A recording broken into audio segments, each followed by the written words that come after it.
Welcome to European Journeys. This is the 8th stage of a tour that takes us to Latvia and Estonia, where we explore the Reformation that happened there in the 16th century. Now, at the time, the land was known as Livonia. So when we talk about the Reformation in those lands, we are talking about the Livonian Reformation. In the previous stages, we have explored several places in Latvia and also the capital of Estonia, Tallinn. And for this stage, we are returning to Estonia, but this time we are going to visit the second largest city of the country, and it is Tartu. Now, Tartu is located near the borders with Latvia and with Russia in the southeast of the country. It is crossed by a river called Emajõgi, which flows into Lake Peipus, which is a lake that forms the border with Russia. And Tartu is in fact a very ancient city. It was called Dorpat by the Germans when Livonia was ruled by people of the German language. And the earliest settlement built here in Tartu is believed to have been built on the top of that hill that is near the river. That hill is called Toomemägi. And in fact, it is called like that in Estonian. It means the hill of the cathedral, or the Dom hill, because in fact on top of that hill there is in fact a cathedral, or rather I would say there used to be a cathedral. Today what we find there are the ruins of the cathedral. And it is in fact that place that we are going to visit, that we are going to focus on today. Now, the cathedral is in a state of ruins. The nave that we still find standing there is in the state of ruins. The only place which is being preserved today is turned into a museum for the University of Tartu. So it's not anymore a place of Christian worship, sadly. But in fact, the state of ruins in which the cathedral is today is a good image, really, of what happened during the Reformation in Tartu. Tartu has known not such a peaceful time during the Reformation. But before we talk about the Reformation, we need to set a little bit the historical background, in particular political and economical, of the city of Tartu. Now, towards the end of the 15th century, a very important decision for the economy of the country of Livonia was taken. And that is just a few decades before the Reformation. In fact, a trading route was decided to be built between Riga, today the capital of Latvia, between Riga and Marienburg. Today Marienburg is not so far from St. Petersburg. At the time it was an important place in Russia. And so that trading route, it was decided that that trading route would cross the town of Pskov, and if you look at the map, you realize that if a route goes from Riga through Pskov to Marienburg, it avoids the city of Dorpat. And that was a decision that was difficult for the city council of Dorpat, for the authorities of Dorpat. They would have wanted that route to cross their city, obviously, for the obvious economic reasons that are attached to that, but it did not happen, and as a consequence the city indeed knew a sort of economic recession. They were in fact in almost a state of bankruptcy at the time of the Reformation. So we can understand already through that background that the time was ripe for something to happen, and the Reformation would come and fill the gap, the economical situation of difficulty in which the city was. Now, in the early 1520s, we have seen in previous stages that the Reformation arrived first in Riga. The city council of Riga boldly adopted the Reformation in spite of the fact that the Roman Catholic authorities had declared it to be heretical. The city council appointed evangelical preachers in the main churches of the city. Well, their decisions, as we've seen also in other stages, in other previous stages, their decisions had emboldened other cities in Livonia.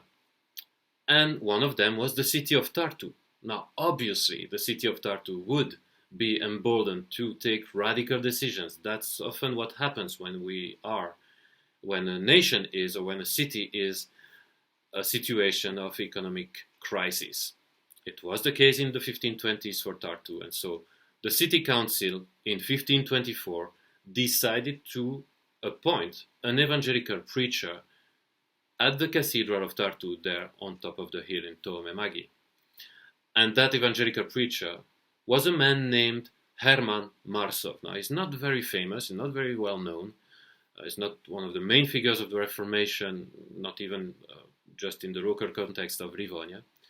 But in his private writings, we discover he is claiming that he was the first student, the very first student of Martin Luther in Wittenberg. So he went to Wittenberg, he learned the doctrines of the Reformation, and he came back and thus was appointed as the evangelical preacher of the cathedral. Well, the situation, the time was not so easy for him because the Archbishop of Riga had already understood that the cities were turning against him. And the reform movement, the Reformation movement, was led by people who wanted to see this theological shift, the Bible brought back to the center, and others who were motivated by economic reasons. And among those were obviously the nobles. Now, at the time, as we've seen in a previous stage, the taxes to the merchants, to the nobles, were quite high. The taxes imposed by the Roman Catholic Church were quite high to the people. Now, Tartu was in, or Dorpat at the time, as it was named, was in a state of bankruptcy, and so obviously the high taxes became a heavy burden for the nobles, for the merchants. So obviously, it was obvious that for them the Reformation was a door of hope. And so the Archbishop, who was really wanted really to get rid of the Reformation, to maintain the church under his hands, decided in the second half of the year 1524 to exonerate the nobles from their heavy taxes. And that obviously allowed him to gain back the support of some nobles. And that allowed him to have Herman Marsov expelled from the city. That very quickly, really. But God had already planned that, probably, because in fact, before he left, another evangelical preacher arrived in the city. His name was Melchior Hoffmann. Now, Melchior Hoffmann is known in the history of the Reformation not so much as a Lutheran, but rather as an Anabaptist. And we'll talk about it more in a later stage. But Melchior Hoffmann arrived and began to preach in the streets, in the city, and gained a significant support among the people of the city. Well, the expulsion of Herman Marsov emboldened the Archbishop of Riga to continue to push, this time, to stop Melchior Hoffmann. And so he asked the bailiff of the city to send his army in order to arrest Melchior Hoffmann. Well, the people of the city heard about that, and they were certainly not happy about it, and they decided that they would protect their beloved preacher. And the situation escalated. The army killed some people on the side of the defenders of Melchior Hoffmann, and as a result, the defenders of Melchior Hoffmann began acts of iconoclasm that would be much more violent than what had happened in Riga or Tallinn. Some monasteries of the city, some monks in the monasteries of the city were expelled, and the situation began to spill over even outside of the city, even up to Pskov, that city in Russia, that is one of the rare cities that would experience some events linked to the Reformation in an Orthodox land. It's quite rare, but it happened there in Pskov for a while. Well, that scared quite a bit the city council of Dorpat, because in fact, the Russian threat over Livonia was real, and in particular in Tartu, because obviously the geographical position close to the Russian border, Tartu would be one of the first targets. And so the city council, the authorities of Dorpat, were quite scared and decided also that Melchior Hoffmann should be expelled from the city in order to bring back some sort of order in the city. And in fact, history will prove it right. The fear of the Russian threat was not an illusion.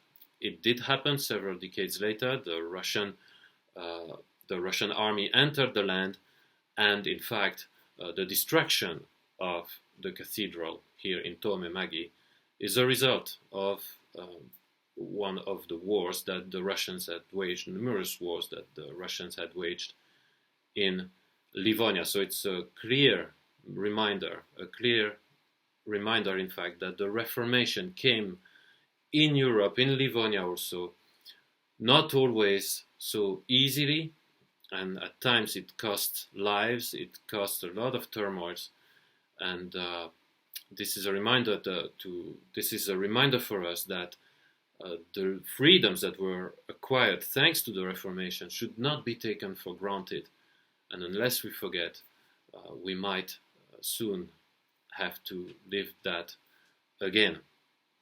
So that's for Toimemägi, that's for Tartu, that's for what happened here. We are going to return to Tartu in a later stage to explore a little bit more what happened during the time of Melchior Hoffman in the city. I'm Cedric Placentino. See you next week for another stage of European Journeys.